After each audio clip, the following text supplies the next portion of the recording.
Шот Матвеевич, зам премьер-министра,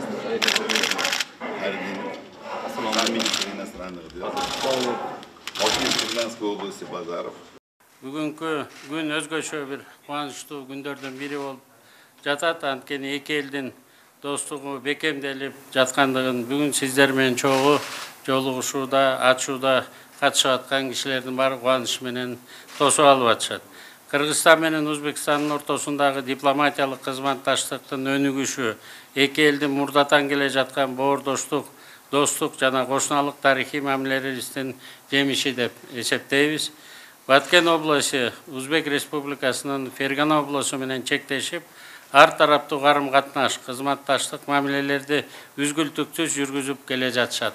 Анын далил катары Өзбек өкмөтүнүн колдоосу менен Кыргыз Республикасынын Баткен областында социалдык объектилердин курулушу ишке ашырылып, сиздер менен биргеликте Лейлек районунун Маргун айылындагы Мырзабек Баетов атындагы орто мектептин жаңы имаратын салтанаттуу түрдө ачуу алдында турабыз.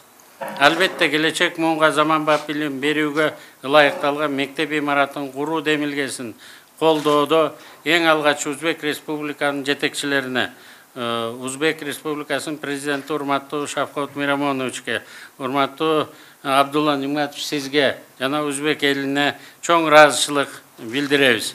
Келечекте бул мектепти бүткөн мыкты окуучуларыбыз болсун деп Кудайдын астында тилек кылабыз. Асманыбыз ачык болуп, ынтымак, бекем достук эки бир тууган элде дайыма болуп туруусун каалоо менен бирге ачууга биз уруксат беребиз. Азыр уруксат берсеңиздер кесиптешим Бактияр Адилович менен ачууга даярбыз. Уруксат беребиз, ачыңыздар, жолдош министрлер.